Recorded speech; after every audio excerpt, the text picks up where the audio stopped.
Hey guys, I've got some reading habits and I'm going to let you know what they are. So let's get to it.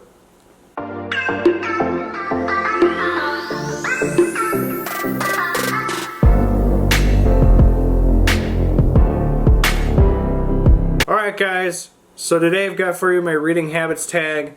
Wife is going to be asking the questions and I'm going to let you know my habits on them. Let's get started. Question number 1. Do you have a certain place at home for reading? I pretty much can read anywhere. Outside, in my library room with all my Stephen King books, collection coming soon.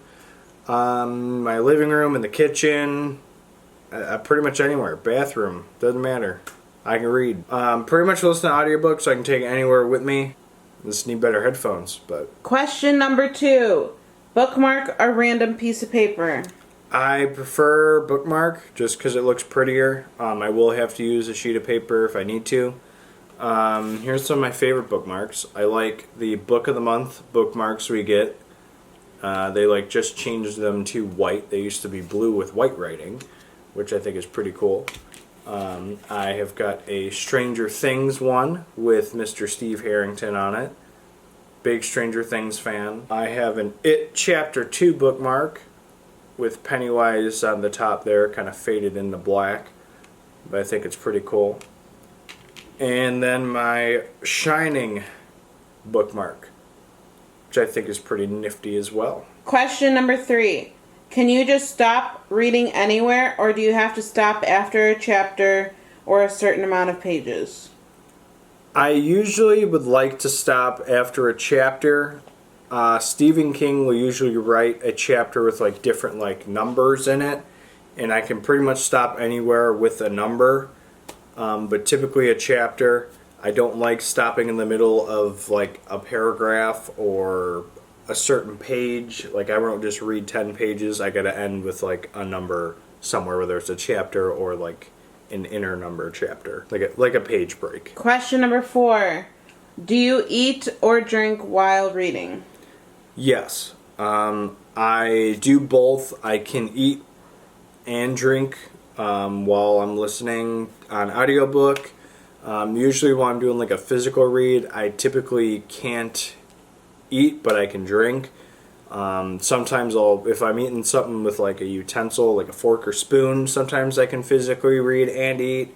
But if it's something by hand, like pizza or chicken or something like that, then yeah, no, I can't do a physical read. I gotta do it by audiobook. Question number 5. Do you listen to music or watch TV while reading? I cannot listen to music while I read, but I can play a video game while I read, which is something I've been kind of doing a little more so I can, have something going on instead of just reading the book. I usually have been doing it by audiobook, which is pretty nice, being able to play a game and listen to a book at the same time. I'm able to pay attention to the book as well, so that way I'm not full on focused with the game and kind of zoning out the book. I'm able to zone in with the book and just kind of have the game kind of going on. Mainly we'll be playing a sports game. I also will be watching sports whenever that's on, but right now it's the baseball season. Go Cubs. Yes, go Cubs go. Question number 6. One book at a time or several at once? I wouldn't say several, but I can read more than one at one time.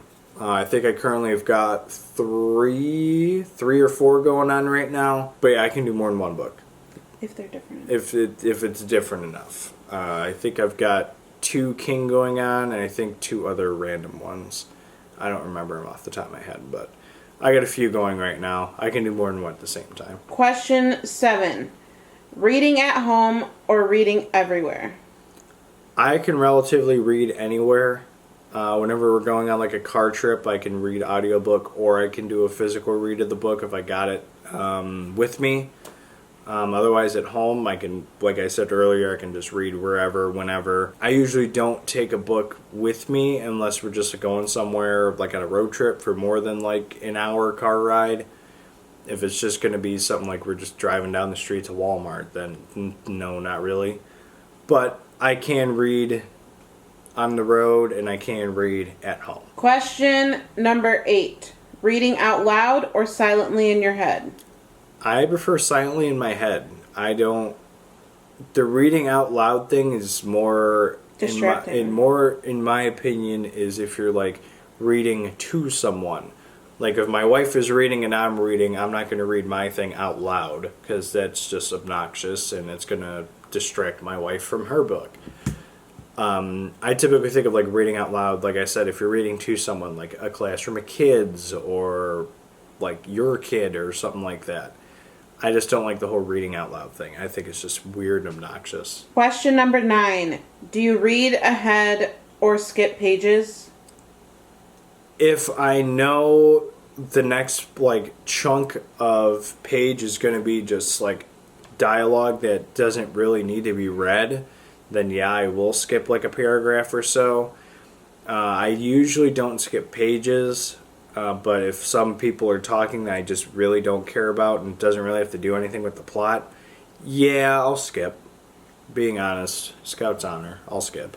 Or skim?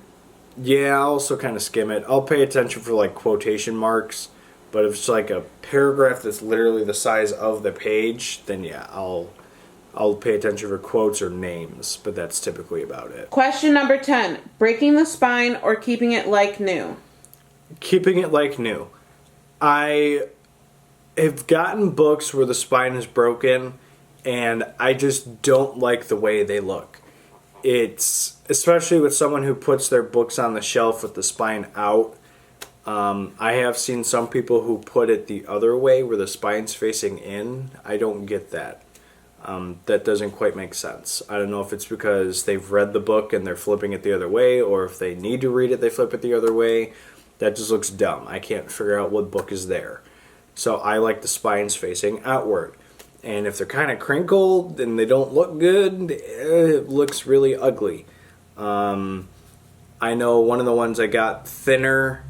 There's a bunch I have where the spine is busted, but Thinner by Richard Bachman, Stephen King. It looks atrocious. You can hardly like read the name on it. But I prefer to keep the spine in really good shape. It's a pet peeve of mine if it's broken. But if I have to get a book where the spine is broken, I will get a book that's broken. But I prefer not to break it myself. Obviously, if you're reading a thick book like It, I think I broke the spine on my white paperback It book. But that's because that's the one I was reading. And unfortunately, that's going to happen if you got a big enough book. It's just going to happen. I prefer it to be solid and not broken. So I decided to even show you guys what I'm talking about. This is my version of Thinner I have in paperback, and this is the spine for it. It's beat up, it's broken, it doesn't look good. I don't like it. And just as a comparison, here's a paperback version of Firestarter I have, and just look at how crisp that is. That is gorgeous. It's clean, and it's the same Signet paperback as well. Both of these I got from Half Price Books, and just, I mean, that difference is just right there in your face. I also like this Firestarter because it's got the yellow pages. Last question, number 11. Do you write in your books? No. No, you don't write in your books. The only time you write in your books is if you're in school. I'm sorry. You can write on a separate sheet of paper whatever notes you have, but you can't write in a book. If I were to write in this book, I'd be very upset because you just can't write in your book. You started taking notes on your phone for books. Exactly. You can take notes in your phone, on a separate sheet of paper. You could take a picture of the page. You can't write in your book. It just ruins it. Whenever I'm looking online to buy a copy of a book, and in the description it says book may have writing or highlights in it, it's a huge turnoff. You cannot do that. I'm sorry. If it's a school book, you're in school, you're in college, you're in high school, go ahead, write in your book so you can understand, you can learn with it, because your teacher's allowing you to do that. If you're reading on your own and you've got a good copy of a book, do not tarnish it by writing in it. If I had a copy of Rage which is probably one of the hardest books you can find because it's been out of print since the 90s. And I wrote in it. The value of that book, probably going from like $1,500, it probably dropped to only like $700. And that's being generous, I think. I'm yet to find a copy of that book for less than $1,500. And a lot of the spines are like that thinner spine I showed you, where it looks really bad. You can't write in your book. Just don't do it. Unless you're in school, don't write in your book. Don't do it. Just don't. So no, I don't write in my books. And I recommend people don't do it. It doesn't look good. Alright guys, so those are my reading habits. What are some of the ones you have? Let me know down in the comments down below. Don't forget to like, comment, and subscribe. And we'll see you guys in the next one. Later.